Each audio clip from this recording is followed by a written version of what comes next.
What up? So this is part two uh, of my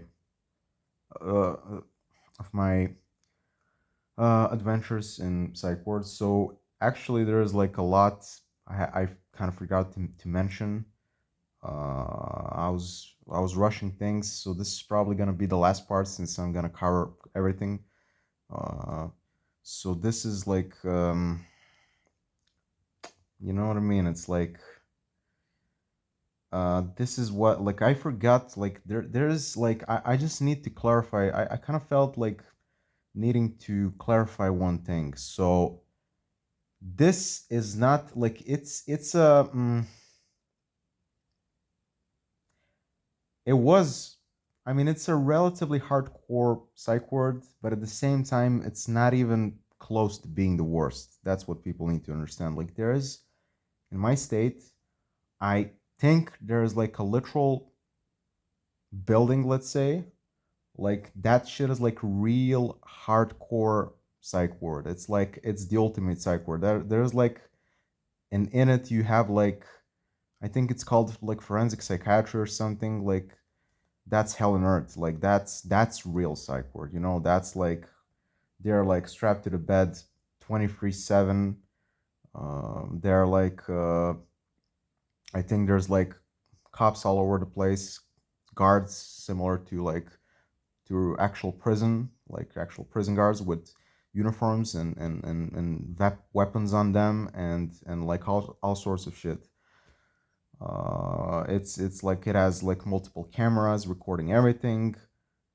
Psych ward I was in didn't actually have any cameras, I think, and that's real hardcore stuff. Like I don't know, like people like actual child molesters and serial killers and shit like that, strapped to the bed 24/7, or maybe like that's like or exaggeration, like not 24/7, but most of the time, you know.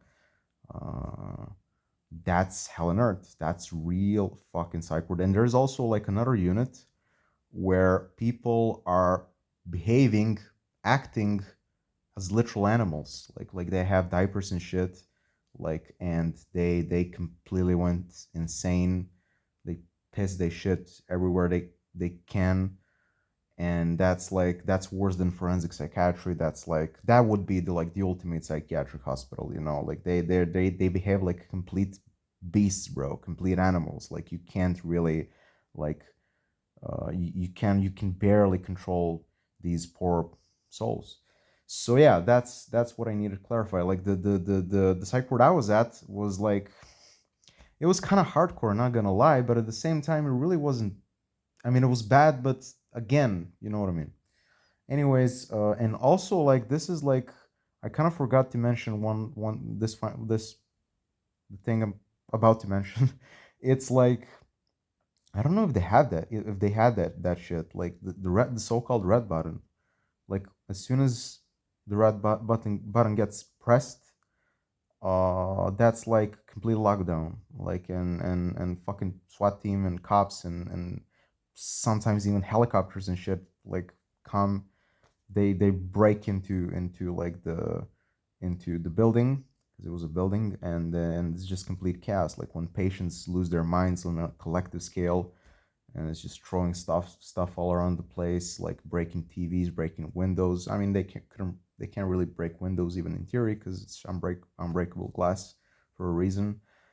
And yeah, similar to the concept of riot, which is present in actual prisons, like when inmates go completely insane. So a lot of cops arrive at the scene, and yeah, kind of get the idea. So I don't know if they had like they could like they probably had. I mean, what's the point? Like you're working there, it's an extremely dangerous place. Even the one I've been to, the one I was sent to, and it's still dangerous. Like they probably had that shit. Not sure, but I think they had it. Anyways, there was this one guy who, like at the beginning of this whole process, when I got sent there at the beginning of 2024, like literally last year, March.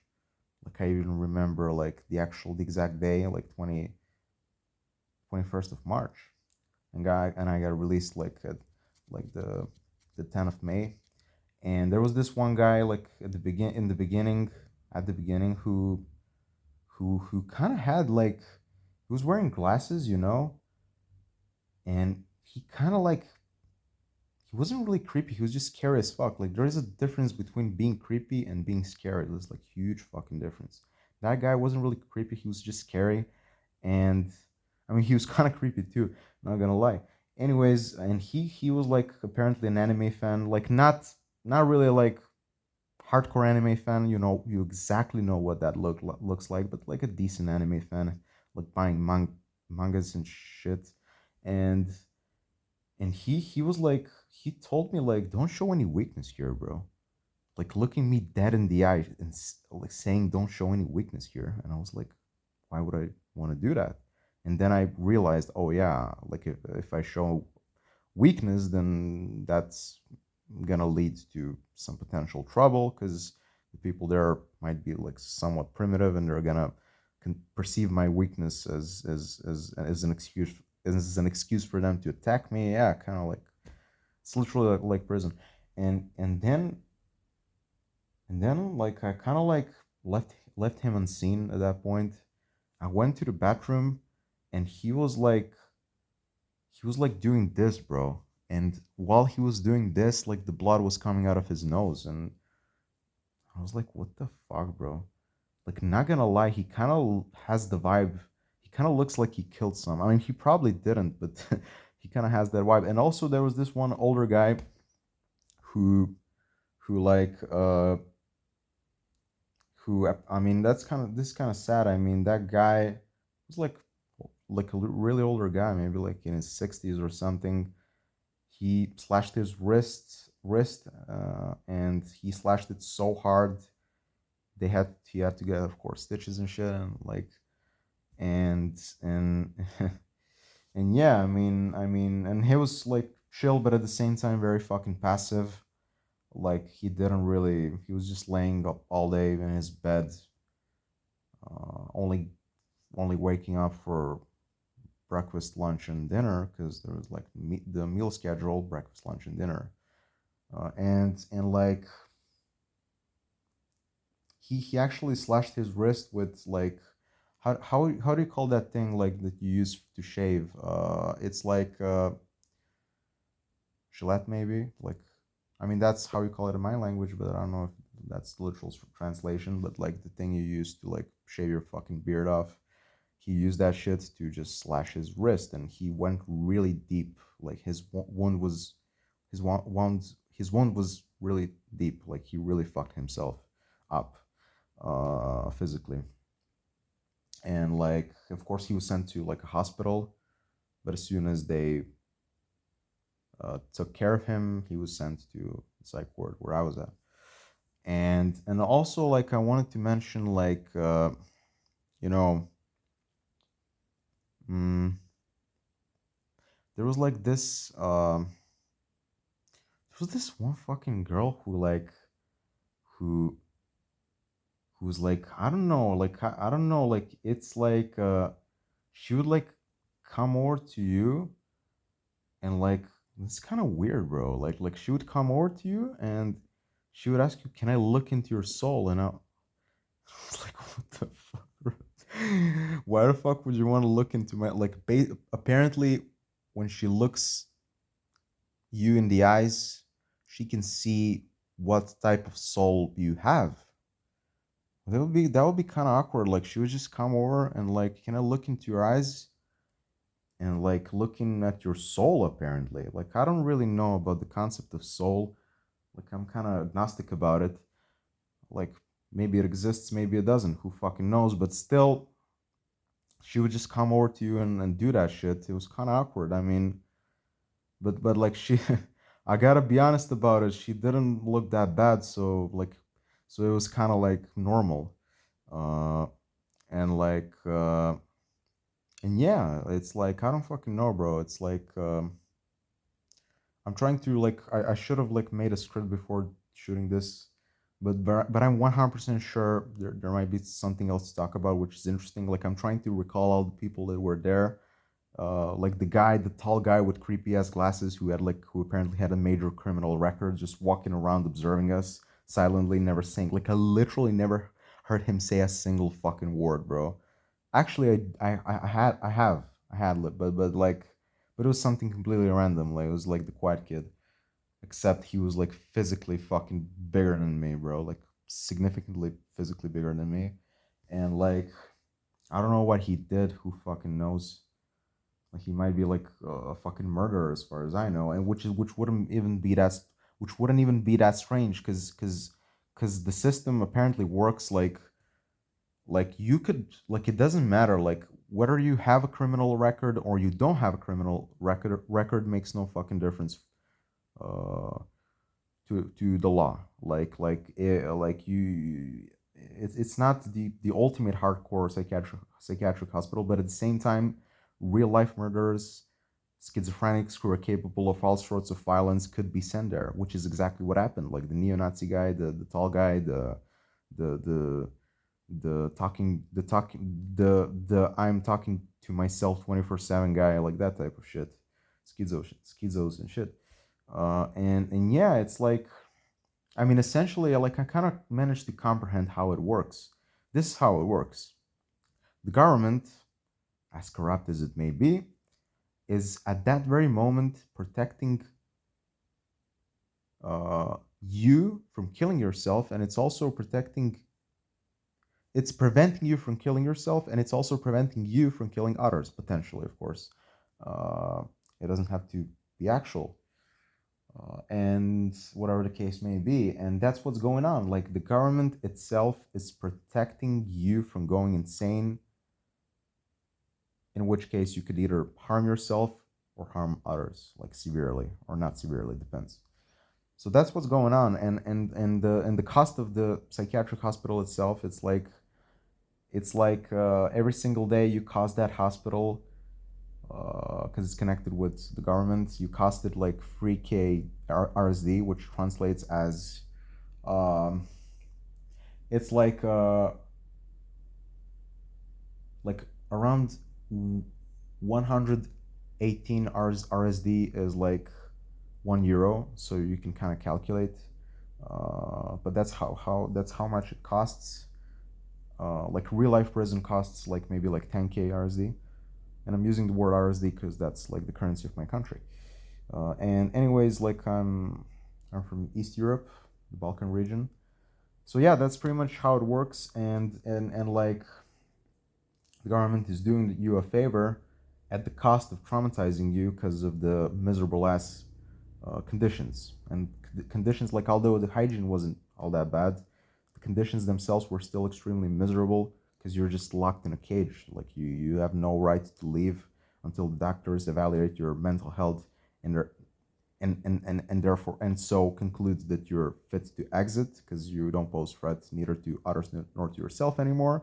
And until that happens, you remain in the cage, locked behind. And there was like the door was locked 24/7. I mean, until the technicians unlock it, of course, and they wouldn't like use like a key to unlock it. It was like some electronic device or something. They just kind of do this, and it opens.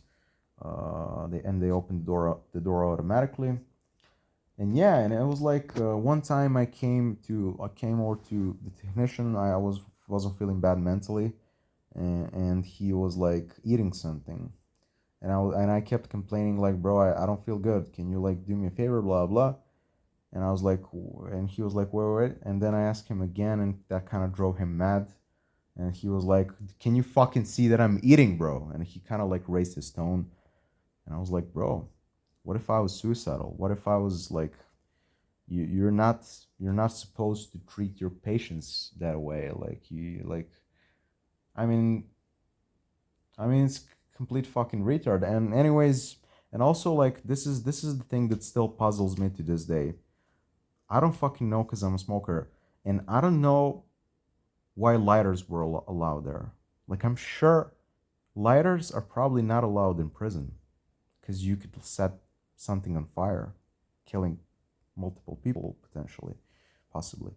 And the lighters, they apparently didn't give a shit about lighters. Like, and one time I saw the vampire guy, and I'm pretty sure you're all familiar with the vampire guy by this point. He used his lighter, and he was just like kind of pressed it, and he fucking like he just kind of like pressed it and held it like this, like the fire was on, and he remained in that I don't know position, like holding a lighter in his hand while the fire was on for like a whole minute or something. I was just watching him and I was like, what the fuck are you doing? Like he could have set that whole place on fire. I mean, there's the emergency exit of course, but still, I don't understand how lighters could be allowed. I mean, it doesn't make sense. Like in prison, for example, like you literally have to ask like a prison guard to light your cigarette, and the same could be said for like the psych ward. Like just ask technicians to light your cigarette, because like what the fuck, bro? Come on. Um, knives weren't allowed, of course. Only not even forks. Just I mean, you could technically kill someone with a fucking fork. Like you could stab him so fucking hard in the head or something, eventually resulting in their death. I mean that could happen, but like, but they could have given us like knives that don't have like I don't know how do you say it in English, like um, knives that don't really have like I don't know the English term for it, but you guys probably know what I mean. Like not non-dangerous knives, if that makes sense. Like you could just literally pick up that knife, and do this, and it's just you're not gonna feel anything because there's no sharp end on the tip of that knife. It's like it kind of like goes like this. It's kind of like a circle, that type of knife. Broken English, trying my best though. And anyways, like they could have given us those knives, but of course they didn't. We were eating fucking sausages and shit with a spoon, which is insane.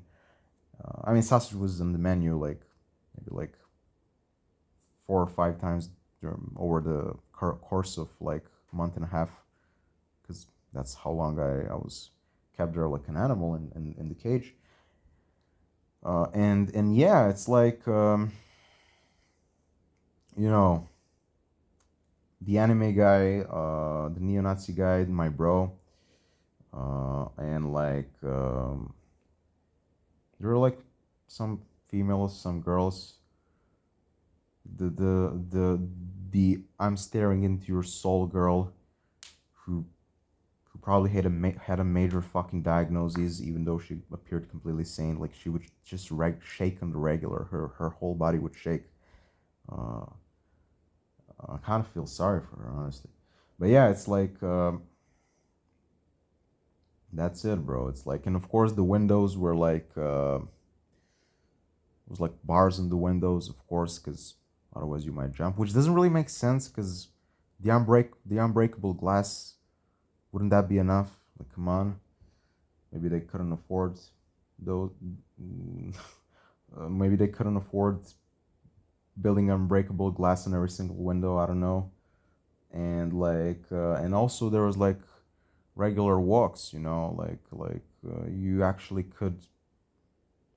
do have the right to take a walk with the rest of your crew, one technician responsible for guiding the walk all the way towards like a local, like a random ass market where you could buy cigarettes, coffee, and all sorts of other unnecessary items. And it was kind of nice. I mean, you kind of take a walk, and like, and it's like nature. It's like a bunch of trees, and kind of was kind of nice. But at the same time, it was weird because like again you're like you're acting you're you're you're treating me like I'm some sort of fucking dog. Like it's like, but yeah, I mean, like for me, it would make much more sense to just go to like a tech worker, technician, and ask him, hey, can I take a walk, bro? Like I really got to smoke, and the smoking room is like filled with smoke, and I can't take that shit.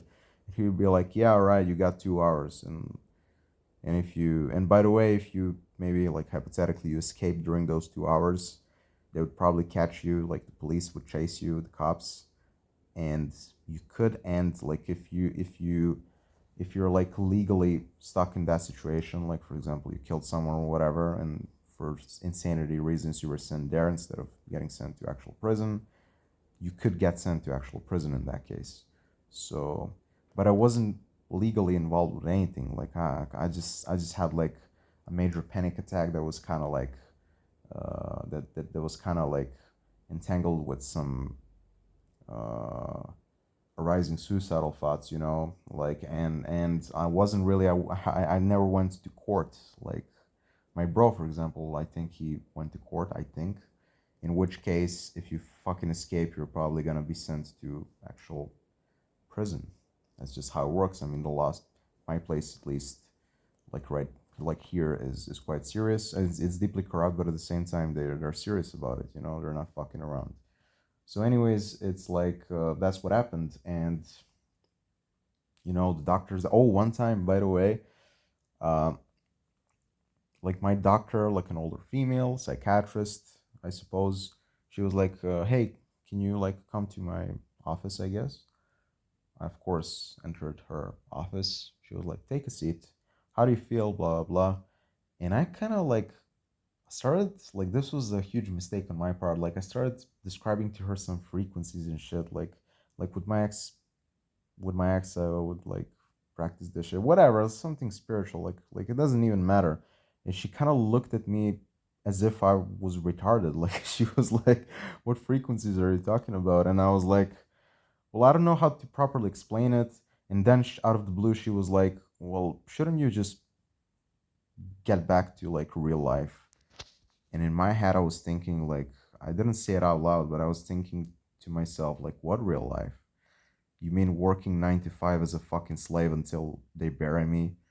Or maybe like whatever. Like I don't know what you mean by real life, but what's real? You feel me? That shit's kind of undefined, of course. I don't want to be overly philosophical about it. I just want to say this. She asked the question, "How about you get back to real life?" And real life is such a fucking subjective phenomenon. It's like, what do you mean by that? I mean, yeah, sure, I should get back to real fucking life, but the real life I wanna strive towards, like the real life I'm pursuing versus the real life you're pursuing, there might be a difference there, because like you're an older psychiatrist who could have like a radically different definition of real life versus my definition of real life. Like I don't know. And it's like, but I went silent because I didn't want to like it. That's like the it's not really god tier level gaslighting, but that's like the type of gaslighting your typical psychiatrist would spin on you. It's like, how about this? How about that? It's like none of that shit is objective. Like you've been studying for fucking decades to get a PhD, only to just tell someone to take a seat and to end up telling them to get back to real life, even though such thing doesn't even exist if you think about it. It's all Matrix. And it's like I don't know. It's like it's a bit of an intellectual gaslighting on her part. It's like real life. Come on, come on, come on.